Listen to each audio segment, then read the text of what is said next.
Personal ল বোর্ডের ডাকে সামনে 26শে এপ্রিল ব্রিগেডের একটা সমাবেশ ডেকেছে, আপনার সাথে কি কোনো আলোচনা হয়েছে? দেখুন, আমি দুঃখিত এই বিষয়ে কোনো বেশি কিছু কথা বলতে। তবে আমি একটা জিনিস দেখে বড় খারাপ লাগলো। 16 তারিখে ইমাম মুয়াজ্জিনদের যে ডাকা হয়েছিল, তারা ইমাম মুয়াজ্জিন কি জানি না, কারণ হাফ প্যান্ট পরে দেখি অনেকে ঢুকছে, অনেকে মহিলা ঢুকছে। তো এরা কোন মসজিদের ইমাম আমার জানা নাই। এইভাবে ধর্মটাকে যে শেষ করছে, এটা খোদার পক্ষ থেকে আমাদের শাস্তি ভোগ করতে হবে। তবে আমি একটা কথা বলতে পারি, ওখানে মুসলিম পার্সোনাল ল বোর্ডের সম্ভবত সভাপতি সৈফুল্লাহ সাহেব না কি নাম ওনার, তিনি ওখানে মাননীয়াকে একটা গিফট দিচ্ছিলেন, এবং তখনই তো মাননীয়া ওই মিটিং থেকেই বললেন দিল্লি চলে যাও। তা উনি তো কোনো রকম কিছু বললেন না যে আপনি কি বলছেন, আমরা আন্দোলন করব না, আমরা এই রাজ্যের নাগরিক, ভোট দিয়েছেন এই রাজ্যের নাগরিক, তো এটা তো গণতান্ত্রিক অধিকার তাদের। তাহলে তানারাই আবার যখন ব্রিগেড ডাকছে, তো এটা ওয়াকাবের জন্য হচ্ছে না ওই যেটা বললাম যে কাউকে খুশি করার জন্য হচ্ছে, আমি ঠিক বুঝতে পারছি না। তো এর বিষয়ে আমি বেশি কিছু কথা বলতে চাইছি না। কে যাবে না যাবে, কি করবে না করবে, ওর বিষয়ে আমার কোনো ইন্টারেস্ট নাই।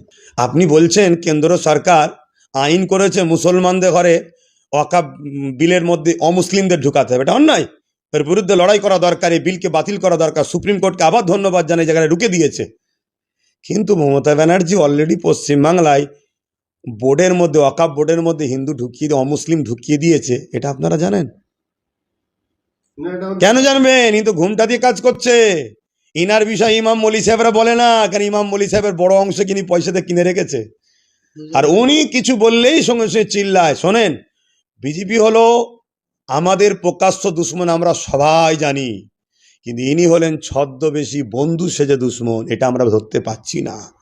ইনি এমন জায়গায় লিজে আমাদেরকে ফেলবে যে খাত থেকে, যে গর্ত থেকে উঠতে আমরা পারবো না, এটা অনেক আগে থেকে আমি বলছি। যদি শুধরাবার হয় শুধরাক, না শুধরাবার হয় আমি কি করতে পারি, আমার কি করার আছে? 10 বছর ধরে বলছি ওয়াকাব চলে যাচ্ছে, 10 বছর ধরে ওয়াকাব চলে যাচ্ছে। যারা আজকে ওয়াকাবলে চিল্লাচ্ছে, তারা এই রাজ্য সরকারের দীর্ঘদিন পাচেটে বেরিয়েছে। আমার ভাষা করা লাগতে পারে, এই রাজ্য সরকার এত মসজিদ, এত মাদ্রাসা, এত কবরস্থান, আপনি জানেন এই বাংলায় ওয়াকাবের উপরে বিজেপির পার্টি অফিস আছে? কি করে করলো বিজেপি পার্টি অফিস? রাজ্য সরকার যদি না সাথ দেয়, সেগুলো কবে আমার জাত বুঝবে? যদি না বোঝে, এই জাত ধ্বংস হওয়াটা স্বাভাবিক। এছাড়া আমি আর কি বলতে পারি আপনাদের কাছে? দুঃখের কথা কি বলবো আপনাদের কাছে? এরপরও এখনো অনেক জাত আমার কমের মানুষ আমাকে গাল দিচ্ছে। গত দুদিন আগে দেখলেন না, মুখ ভর্তি দাড়ি, মাথায় টুপিলে কলকাতার রাজপথে ওই বিজেপির শাখা সংগঠন, বিজেপির মন্ত্রী, টিএমসির শাখা সংগঠন, টিএমসির মন্ত্রীর ডাকে যে মিটিং হয়ে গেল, আমাকে গাল দিচ্ছে প্রকাশ্য। আরে আমি ভুল করে দিচ্ছি, আমায় গাল দিচ্ছে, মা বাপ তুলে গাল দিলি কেন? হ্যাঁ, এটাই তো আদর্শ। দুঃখের কথা কি বলবো ভাই, কিছু বলার নেই। আপনি কি 26শে ওয়াকাব নিয়ে ডাকবেন কলকাতায়? 26-এ ও প্রোগ্রাম? দেখুন, আমার 2010 থেকে চলছে, হুড়োহুড়িও নয়, আস্তে আস্তেও নয়। ভাই গেছে সুপ্রিম কোর্টে কেস করতে, ভাইয়ের কেস করছে, তার একটা ফলাফল হয়েছে, নিশ্চয়ই আপনারা শুনেছেন। আগামীতে আরও কেস চলবে, আরও কেস হবে, এবং আন্দোলন যেখানেই যাচ্ছে আমি সেখানেই মানুষকে জাগাচ্ছি। এবং এটা আমার বুঝাতে চাইছি, ওয়াকাব আন্দোলন শুধু মুসলমান করবে কেন? আপনি যদি বলে মুসলমানদের প্রপার্টি আছে, ছেড়ে দিলাম মুসলমানদের প্রপার্টি, আইনটা সংবিধানের বিরুদ্ধে, তাহলে সংবিধানটা কি মুসলমানদের? তাহলে সবাইকে নেওয়া দরকার। তো সবাই আসুন, যত সেকুলার দল আছে সবাই, মুসলিম সবাই মিলে আসুন, আন্দোলন করি, সবাই মিলে কেস করি। কেস করবে না আর রাস্তায় নেবে মুসলমানদের বোকাবে নিয়ে আবার 2026-এ কোলে তুলবো। নাবরে নাবরে নাবরে, আমার ভাড়াটিয়াগুলো গেলি কোথায় রে? এ দালালি যদি জাতি না বুঝতে পারে, জাতি মরাটাই স্বাভাবিক। এছাড়া আর কিছু বলার নেই আমার ভাই। এতে আবার বলবো, জাতি যদি আমায় ভুল বোঝে, আমায় জান খুলে গাল দিয়ে নিস বাবা, আমার মা বাপকে গাল দিস, তাদের কি দোষ? দেখুন, আমি দুঃখিত এই বিষয়ে কোনো বেশি কিছু কথা বলতে। তবে আমি একটা জিনিস দেখে বড় খারাপ লাগলো। 16 তারিখে ইমাম মুয়াজ্জিনদের যে ডাকা হয়েছিল, তারা ইমাম মুয়াজ্জিন কি জানি না, কারণ হাফ প্যান্ট পরে দেখি অনেকে ঢুকছে, অনেকে মহিলা ঢুকছে। তো এরা কোন মসজিদের ইমাম আমার জানা নাই। এইভাবে ধর্মটাকে যে শেষ করছে, এটা খোদার পক্ষ থেকে আমাদের শাস্তি ভোগ করতে হবে। তবে আমি একটা কথা বলতে পারি, ওখানে মুসলিম পার্সোনাল ল বোর্ডের সম্ভবত সভাপতি সৈফুল্লাহ সাহেব না কি নাম ওনার, তিনি ওখানে মাননীয়াকে একটা গিফট দিচ্ছিলেন, এবং তখনই তো মাননীয়া ওই মিটিং থেকেই বললেন দিল্লি চলে যাও। তা উনি তো কোনো রকম কিছু বললেন না যে আপনি কি বলছেন, আমরা আন্দোলন করব না, আমরা এই রাজ্যের নাগরিক, ভোট দিয়েছেন এই রাজ্যের নাগরিক, তো এটা তো গণতান্ত্রিক অধিকার তাদের। তাহলে তানারাই আবার যখন ব্রিগেড ডাকছে, তো এটা ওয়াকাবের জন্য হচ্ছে না ওই যেটা বললাম যে কাউকে খুশি করার জন্য হচ্ছে, আমি ঠিক বুঝতে পারছি না। তো এর বিষয়ে আমি বেশি কিছু কথা বলতে চাইছি না। কে যাবে না যাবে, কি করবে না করবে, ওর বিষয়ে আমার কোনো ইন্টারেস্ট নাই। নওশাদ সিদ্দিকী অর্থাৎ ইন্ডিয়ান সেকুলারকে বলে যে বিজেপির দালাল, কিন্তু এই যে ওয়াকফ বিলের বিরুদ্ধে যে 5 জন মামলাকারী, তার মধ্যে নওশাদ সিদ্দিকীর নাম রয়েছে। মামলাকারীদের মধ্যে রয়েছে আরজেডি মনোজ ঝা, সংসদ মহুয়া মৈত্র, সিপিএম এর মোহাম্মদ সেলিম, আইএসএফ এর বিধায়ক নওশাদ সিদ্দিকী, ভরতপুরের তৃণমূল বিধায়ক হুমায়ুন কবির। কি বলবেন? দেখুন, যারা বলে নওশাদকে বিজেপি দালাল এটা সেটা, এই নোংরা রুচিকর ভাষার আমি একটাই উত্তর দেবো, যারা বলছে তারা নিজেরাই বিজেপি।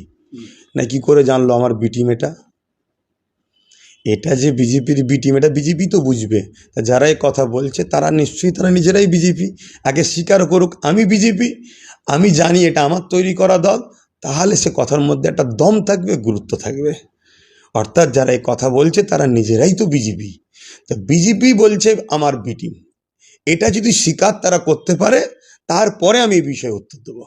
শেষ প্রশ্ন করবো আপনাকে, আপনার ভাই নওশাদ সিদ্দিকী যে জায়গার বিধায়ক ভাঙড় বিধানসভা, আমাদের রাজ্যের মুখ্যমন্ত্রী মাননীয় মুসলিম দরদি, সংখ্যালঘু মুসলিম দরদি, এটা সবাই বলে থাকে। কিন্তু নওশাদ সিদ্দিকী একজন পীর বংশের ছেলে, তিনি ভাঙড়ের বিধায়ক। সেই জায়গায় যখন উনি জেতার পরে প্রথমে কলকাতা পুলিশের আওতায় আনা হলো, তারপরে একটা থেকে দুটো থানা ভেঙে 8টা থানা করে দেওয়া হলো, স্পেশাল অবজারভার দেওয়া হলো। তাহলে কি মুসলিম প্রেমটা বেশি বলে মনে হচ্ছে ওই জায়গাটায়? দেখুন, যখন শুভেন্দু অধিকারী মমতাকে কিছু বলে, মমতা প্রধান কি বলে? কিছুই আমরা প্রতিক্রিয়া না না, বলে দাদাকে বলে দেবো, তার মানে ওপরে বলে দেবো। শুভেন্দু অধিকারী বা নন্দীগ্রামে যেভাবে জুলুম অত্যাচার এখনও হচ্ছে, সেই জায়গায় কখনো কি একাধিক থানা করার চিন্তাভাবনা বা কোনো বক্তব্য মমতা ব্যানার্জি দিয়েছে? রাজ্যের সিএম দিয়েছে? দেয়নি। শুনুন, সবার টার্গেট এই সংখ্যালঘু পিছিয়ে পড়া মুসলিম সমাজ শিক্ষা স্বাস্থ্য কর্মবাসস্থান থেকে পিছিয়ে থাক, তাদের হয়ে কেউ যেন না বলে। নওশাদ সবার হয়ে বলছে, পাশাপাশি মুসলিম সম্প্রদায়ের হয়েও কথা বলছে। তা মুসলিমদের হয়ে একজন সত্যিকারের বন্যওয়ালা দরদি একজন বাইর হয়েছে, তাই কি করে তাকে ওই জায়গা থেকে হটানো যায় তার একটা সাজিশ শুধুমাত্র এতগুলো থানা। এই থানা করার পরতেও মানুষকে নওশাদ থেকে এখনো সরাতে পারেনি। এটা শুধুমাত্র একটা হিংসা বলতে পারি, একটা চক্রান্ত বলতে পারি, যে মুসলিম সমাজের হয়ে মুসলিম পরিবার থেকে কেউ যেন উঠে আগামী দিন রাজনীতিতে না আসে। যদি কেউ রাজনীতি করতে চায় আমাদের পায়ের তলায় যেন থাকে, যেমন সিদ্দিকুল্লাহ আছে মমতার পায়ের তলায়। যখন খুশি সিদ্দিকুল্লাহর গলাতে আমি পা তুলবো, সিদ্দিকুল্লাহ চুপ করে থাকবে, কথা বলবে না। আরও যেসব মুসলিম নেতারা আছে দেখছেন না, অনেক মুসলমানরাও বলছে দিল্লি যাও। আমি তাদেরকে মুসলমান নয় অনেক আগে থেকে জানি, কিন্তু তারপর সমাজ তো মুসলমান বলে মানে। তো এইরকম যারা আছে আমার পায়ের তলায় থাক, এটা সবাই চাই। সেই জায়গায় নওশাদ একটা বেরিয়েছে, একে কোনোভাবে আগামী দিন উঠতে দেওয়া যাবে না। তার জন্য 8টা থানা করো, মানুষকে ছোট ছোট করে কি বেঁধে রাখো, পেটো, কেস দাও, মারো, নিজেরাই গাড়ি পুড়াও, নিজেরাই কেস দাও, নিজেরাই ভাঙা ভাঙা মোটরসাইকেলগুলো সব যে কোনো থানায় পড়ে আছে নিয়ে আয়, জড়ো করে এক জায়গায় লাগা আগুন। নাই দম থাকে তো সিসিটিভি ফুটেজ পাবলিক করা হোক।